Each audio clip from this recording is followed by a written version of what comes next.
రహస్య మంత్ర సాధనలు యూట్యూబ్ ఛానల్కు స్వాగతం.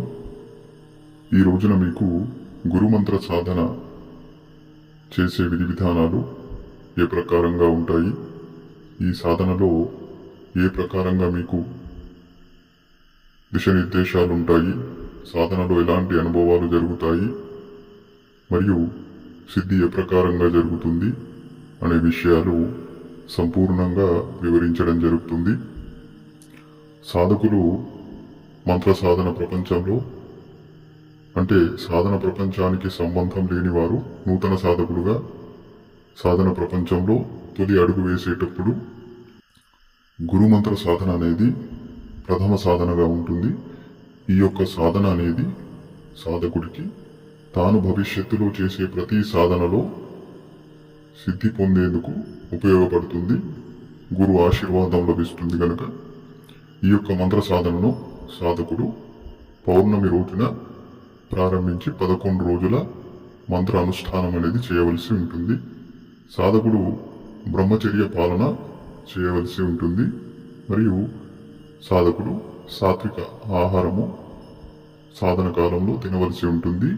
భూశయనము అంటే భూమిపైన సాధన కాలంలో నిద్రించవలసి ఉంటుంది.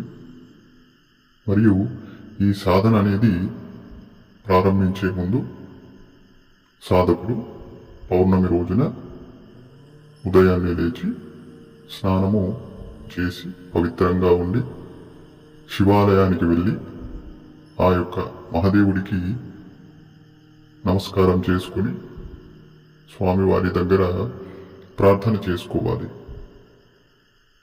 ఈశ్వర, నేను ఈ రోజున గురుమంత్ర సాధన ప్రారంభించబోతున్నాను. నా ఈ గురుమంత్ర సాధన ద్వారా నేను భవిష్యత్తులో మంత్ర సాధనల పరంగా ముందుకు వెళ్ళే విధంగా, విజయాలను సాధించే విధంగా, విభిన్నమైన మంత్ర విద్యలు సిద్ధి రూపంలో పొందే విధంగా నన్ను ఆశీర్వదించండి. నేను మంత్ర విద్యల పరంగా తొలి అడుగు వేయబోతున్నాను. నాకు మీ ఆశీర్వాదము కావాలి అని ప్రార్థించుకొని సాధనకి సంబంధించిన సామాగ్రి అంతా సిద్ధం చేసుకొని రాత్రి 8 లేదా 9 గంటల సమయంలో చక్కగా శుభ్రంగా ఉండి ఏకాంత గదిలో లేదా పూజ గదిలో తూర్పు ముఖము తిరిగి కూర్చొని ఎరుపు రంగు ఆసనాన్ని పరుచుకొని ఎరుపు రంగు వస్త్రాలు లేదా కాషాయ రంగు వస్త్రాలు సాధకుడు ధారణ చేసి తన ఎదురుగా తూర్పు దిశ వైపున ఒక చెక్క పీట పైన ఎరుపు రంగు వస్త్రాన్ని పరిచి ఆ వస్త్రం పైన అక్షింతలతో స్వాస్తిక్ దించి ఆ యొక్క స్వాస్తికం పైన గురు దత్తాత్రేయ స్వామి వారి సిద్ధి విగ్రహాన్ని చక్కగా ప్రతిష్టాపన చేసి ఆ విగ్రహానికి ఎదురుగా మట్టి దీపంలో ఆవు నెయ్యి పోసి దీపాన్ని ప్రజ్వలితం చేయాలి.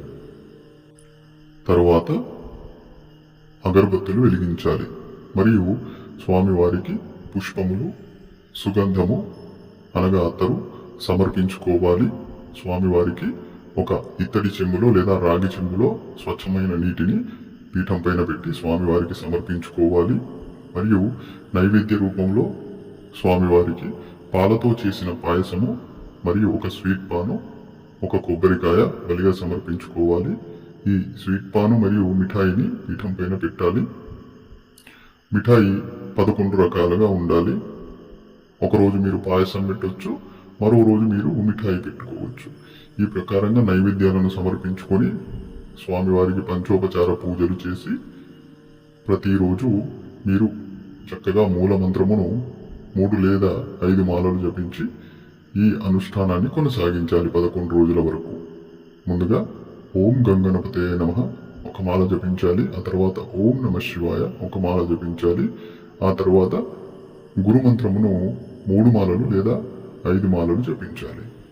గురుమంత్ర సాధన ఎవరైతే చేయాలనుకుంటారో వారు మమ్మల్ని సంప్రదించి చక్కగా మంత్రోపదేశాన్ని స్వీకరించి మంత్రానుష్ఠానాన్ని ప్రారంభించవచ్చు. మంత్ర సాధనలో మీకు సిద్ధి సామాగ్రి ఉంటుంది.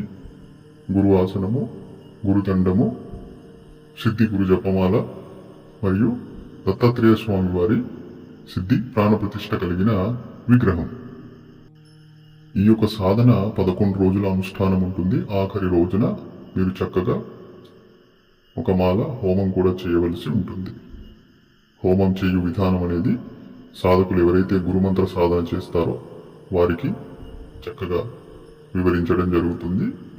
మా ఈ యూట్యూబ్ ఛానల్ వీడియో చూస్తున్న సాధకులు లేదా వీక్షకులు ఈ యొక్క వీడియోను లైక్ చేయండి, అందరికీ షేర్ చేయండి, మా యూట్యూబ్ ఛానల్ను సబ్స్క్రైబ్ చేసుకోండి.